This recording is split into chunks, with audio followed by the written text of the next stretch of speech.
Alright everybody, today we're going to talk about how to get a 4.0 GPA for medical school. My GPA at the end of college was 3.93 because my first year I didn't have the best work ethic or study methods, but I got it together over the next 3 years and managed to get it high enough to get into medical school. If you apply these methods from the get-go, you have a good shot at getting a 4.0 or at least close to it.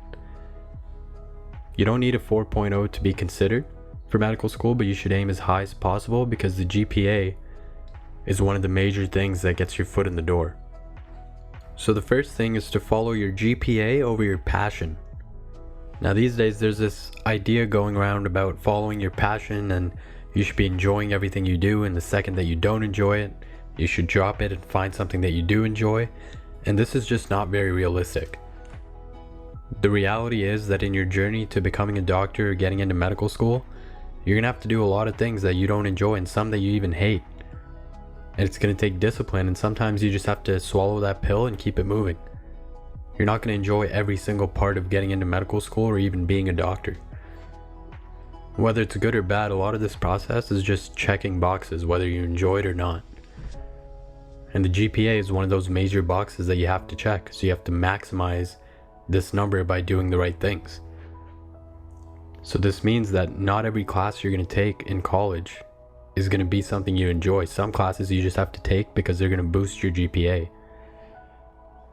So all in all, you need to choose classes that have a better chance of you getting a higher GPA rather than something that you might enjoy more, but your marks will suffer. The ideal scenario is that you take classes that you enjoy and you do well in them, but when you have to choose between enjoyment and a high mark, go with the high mark. When medical schools look at thousands of applications, they don't care about who enjoyed their classes more. They're just looking at that GPA number and deciding whether you met the cutoffs or not, so don't risk it. Now the second point is to seek upper year mentorship. So as you may already know, pre-med's a very hyper-competitive environment, and it's difficult to find good, trustworthy friends with the same goal, but there are still good people that you can find. There's clubs and groups you can join or meet people through research labs that can help to guide you, especially when these are upper year students. You want to ask them what classes they took, what they liked about it, what they didn't like about it.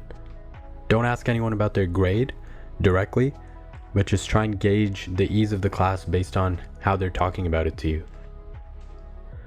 You can use resources like Rate My Prof to kind of vet all the profs in the classes before you take them.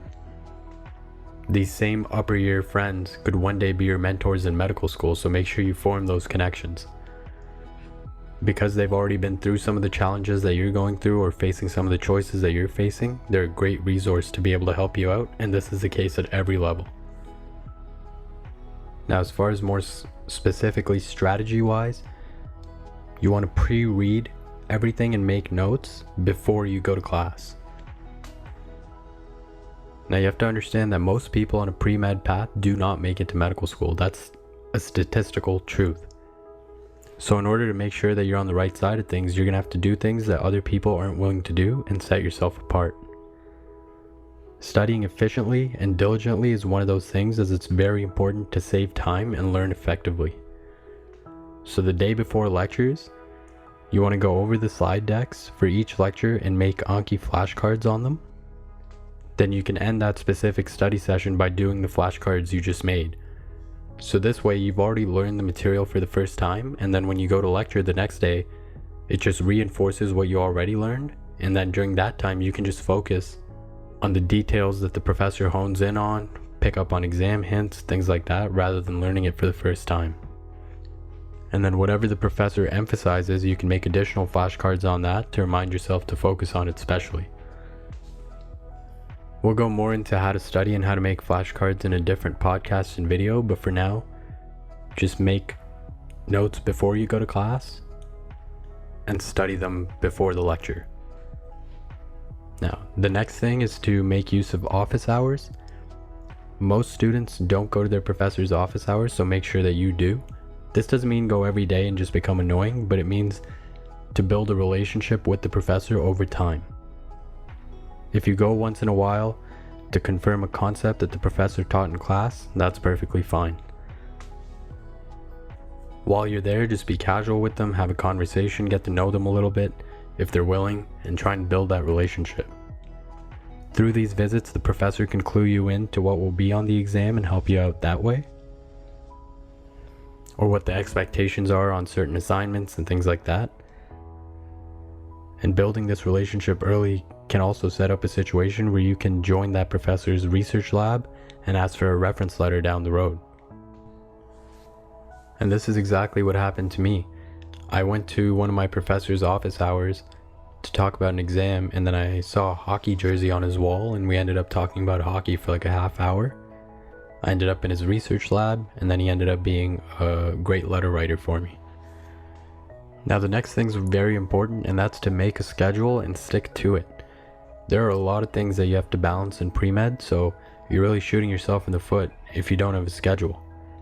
What you want to do is sit down every Sunday night and just write out the week in your calendar, whether that's lectures, exams, volunteer activities, research, whatever it is, and just fill it in.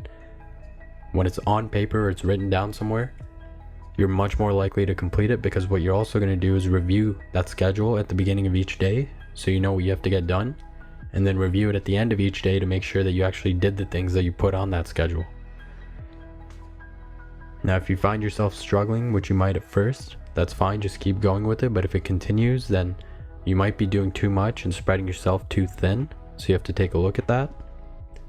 Conversely, if things are too easy for you, you might want to look at picking up a few extracurriculars, or maybe even enjoying your time.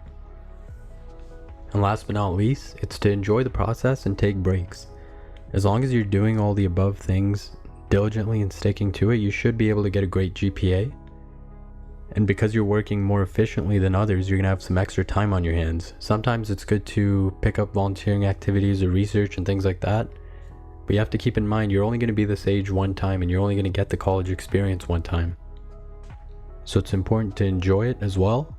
Obviously keep your goals first and foremost. But when you do have this free time, just remember to enjoy the process. Go to that party, go on that date, take a walk, whatever. Explore a new hobby. Get some drinks with your friends, and go make those memories. This is going to keep you going in the long run and prevent burnout, and you're going to look back at all this as an enjoyable process. So hopefully those things helped you guys out. As always, feel free to reach out to us and let us know what you want to hear about next.